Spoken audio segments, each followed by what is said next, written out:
Hello students, welcome back to the channel once again. बच्चों, आज के सेशन में हम पढ़ेंगे अबाउट कोलॉइड्स। ठीक है, लास्ट सेशन में हमने सस्पेंशन देखा था and in this session what we will be dealing with colloids.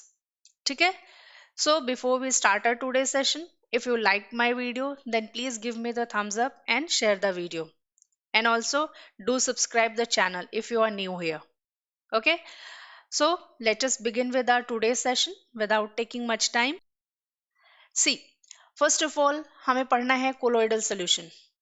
ठीक है, so let us see what are colloidal solutions. We know ये जो colloidal solutions है ये heterogeneous का एक part होता है, right? Except colloidal solution, what is the another part of heterogeneous solution? हमने हमारे लास्ट सेशन में पढ़ा था, that is सस्पेंशन। ठीक है, सो आज हम पढ़ेंगे about colloidal solution. Okay, let us see a proper definition of this colloidal solution. See, colloids, इस कोलोइडल सोल्यूशन को हम कोलोइड्स भी बोलते हैं। ठीक है, दोनों ही चीजें एक ही हैं, कोलोइड्स और colloidal solution. Okay, so colloids are heterogeneous solution in which the size of solute particle is intermediate between, see, intermediate between the particles of true solutions and the particles of suspension. ठीक है, इसको हम बोल सकते हैं 1 nanometre से लेकर के 100 नैनोमीटर के बीच में होता है। ठीक है, कोलोइडल सॉल्यूशंस वो सॉल्यूशंस हैं जो true solution and suspension solution के बीच में आते हैं। ठीक है, सो जो इनके पार्टिकल्स की, जो सॉल्यूट पार्टिकल्स की साइज होती है, that ranges from the true solution to suspensions. ठीक है, एंड ट्रू सॉल्यूशन का हमें पता है साइज कितना होता है पार्टिकल का, 1 nanometre, and particle of suspension कितना होता है, लार्जर होता है देन 100, बोल सकते हैं मोर देन 100 नैनोमीटर। ठीक है, तो ये जो कोलोइडल सोल्यूशन है ये 1 नैनोमीटर से लेकर के 100 नैनोमीटर के बीच में रेंज करता है। ओके, नाउ लेट्स सी कोलोइडल्स, जो कोलोइडल सोल्यूशन होता है या कोलोइड्स होते हैं, उनके दो कंपोनेंट्स होते हैं। जैसा कि हमने ट्रू सॉल्यूशन में पढ़ा था, दो कंपोनेंट्स होते हैं, एक कंपोनेंट होता है सॉल्यूट एंड दूसरा होता है solvent. In the same way इस कोलोइड्स में भी दो कंपोनेंट होते हैं, पहला होता है डिस्पर्स्ड फेज एंड दूसरा होता है डिस्पर्जन मीडियम। ठीक है, इस डिस्पर्स फेज को हम सॉल्यूट भी बोल सकते हैं। ठीक है, बस समझने के लिए इस डिस्पर्स्ड फेज को हम सॉल्यूट बोल सकते हैं एंड इस डिस्पर्जन मीडियम को हम सॉल्वेंट बोल सकते हैं। बट दोनों ही केसेस में ये टर्म्स अलग अलग यूज किए जाते हैं। ठीक है, सॉल्यूट को हम in case of true solution use करते हैं। ठीक है, सॉल्यूट एंड सॉल्वेंट दोनों ही, but in case of colloidal solutions solute and solvent की जगह dispersed phase and dispersion medium आ जाता है। ठीक है, चलिए, डिस्पर्स्ड फेज मींस वो जो हम डिसॉल्व करते हैं, एंड डिस्पर्जन मीडियम मींस जिसमें डिसॉल्व करते हैं। ठीक है, in short we can say जो लिक्विड पार्ट होता है वो होता है डिस्पर्जन मीडियम, एंड जो सॉलिड पार्ट होता है दैट इज डिस्पर्स्ड फेज। बस समझने के हिसाब से, लेकिन हर सिचुएशन में ये चीज सही नहीं होगा। ठीक है, ये राइट नहीं है that solid will be dispersed phase and liquid will be dispersed medium. ठीक है, ये हर एक केस में राइट नहीं होगा। जस्ट फॉर योर अंडरस्टैंडिंग, इसको समझने के लिए इतना आप समझ सकते हैं, सॉलिड मींस जो हम सॉल्यूट पार्टिकल यूज करते हैं एंड लिक्विड मींस जो हम सॉल्वेंट पार्टिकल यूज करते हैं। ठीक है, तो प्रॉपर जो टर्म है कोलोइडल सॉल्यूशंस के लिए that is dispersed phase and dispersion medium. ठीक है, डिस्पर्स फेज जो सॉल्यूट की जगह होता है एंड डिस्पर्जन मीडियम जो सॉल्वेंट की जगह होता है। ठीक है, चलिए, let us see the properties of this colloidal solutions. Okay, before properties, let's see some examples. First is soap solution, milk, blood, jelly, starch solutions, ये सारे solutions क्या है, colloidal solutions है। ठीक है। सोप सोल्यूशन, इसको भी अगर आप वाटर में सोप को डिसॉल्व करोगे एक मिल्की वाइट सा आपको सोल्यूशन मिलता है, दैट इज कोलोइडल। ठीक है। चलिए let us see some properties of colloidal solutions. Okay, the colloidal solutions are heterogeneous though it appears to be homogeneous। ठीक है।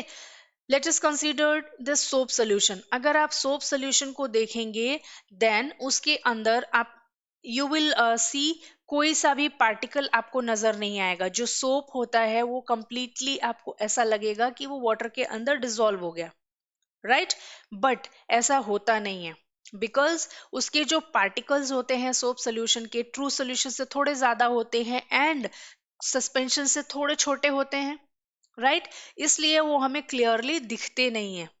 ठीक है। बट वो जो सॉल्यूशंस बनते हैं they are heterogeneous not homogeneous. ऐसा क्यों होता है? चलिए let's see. See, the second property is the size of colloidal particles are intermediate between true solutions and suspensions। ठीक है। किसके किसके बीच में? Between 1 nanometer to 100 nanometer। ठीक है। The next property is the particles of a colloidal solution can pass through the filter paper. So colloidal solutions can't be separated by process of filtration। जैसा कि true solution में होता है same process colloidal solution में भी होता है। जो पार्टिकल्स होते हैं कोलोइडल सोल्यूशन के वो इजीली फिल्टर पेपर के थ्रू पास कर जाते हैं। ठीक है। मींस वो फिल्टर पेपर से छन के नीचे आ जाते हैं, फिल्टर पेपर के ऊपर अटकते नहीं है। ठीक है। इसीलिए ये जो कोलोइडल सोल्यूशंस हैं इनके पार्टिकल्स को that is solute particles and solvent particles को हम by the process of filtration separate out नहीं कर सकते। ठीक है। इन कोलोइडल सोल्यूशन के पार्टिकल्स को सेपरेट करने के लिए एक स्पेशल प्रोसेस होता है जिसको हम बोलते हैं सेंट्रीफ्यूगेशन। कोलोइडल पार्टिकल्स को हम सेंट्रीफ्यूगेशन प्रोसेस से ही सेपरेट कर सकते हैं। ठीक है। चलिए let's see this some more properties. The next property is the colloidal solution is stable. ये जो कोलोइडल सोल्यूशन होता है ये भी स्टेबल होता है जैसा कि ट्रू सोल्यूशन में होता है। ठीक है। See the next property is a colloidal solution scatters the beam of light passing through it। Okay. जैसा सस्पेंशन सोल्यूशन में होता है कि वो जो सस्पेंशन सोल्यूशन होता है बीम ऑफ लाइट को स्कैटर कर देता है, वो जो बीम ऑफ लाइट है उसके थ्रू पास होता है हमें नजर आएगा। In the same way colloidal solution में भी सेम प्रोसेस होता है और वो जो बीम ऑफ लाइट हम पास कराएंगे through the beaker of that colloidal solution वो बीम ऑफ लाइट भी हमें उस सोल्यूशन के अंदर देखने मिलेगी। ठीक है। चलिए लास्ट सेशन में भी मैंने बताया था the scattering of light by colloidal particle is known as Tyndall effect. ये बहुत ही इंपॉर्टेंट पॉइंट है, just remember this word, this term. ठीक है। टिंडाल इफेक्ट ये आपके एग्जाम्स में 1 मार्क्स के क्वेश्चन में या वेरी शॉर्ट आंसर्स में ये पूछा जा सकता है। So exam point of view से this is an important term. Okay. Now tell me one thing, ये जो कोलोइडल सोल्यूशन है ये भी स्टेबल होता है एंड ट्रू सोल्यूशन भी स्टेबल होता है, राइट जो कोलोइडल सोल्यूशन है बिल्कुल होमोजीनियस दिखता है एंड ट्रू सोल्यूशन होमोजीनियस होता ही है। वन मोर प्रॉपर्टी जो colloidal solution and true solutions की मैच करती है दैट इज जो कोलोइडल सोल्यूशन के पार्टिकल्स होते हैं वो फिल्टर पेपर से इजीली पास हो जाते हैं एंड ट्रू सॉल्यूशन के पार्टिकल्स भी फिल्टर पेपर से इजीली पास ऑन होते हैं, राइट एंड दोनों ही चीजों को दोनों ही सॉल्यूशंस को हम by the process of filtration separate नहीं कर सकते, राइट तो फिर इन दोनों ही सॉल्यूशंस में क्या डिफरेंस है? हम कैसे डिफरेंशिएट करेंगे कि कौन सा सॉल्यूशन कोलोइडल है एंड कौन सा सॉल्यूशन ट्रू सॉल्यूशन है? How will you differentiate between these two? See इन दोनों के बीच में डिफरेंशिएट करने के लिए एक प्रॉपर्टी है जो हम यूज कर सकते हैं and that is the property of Tyndall effect. ठीक है।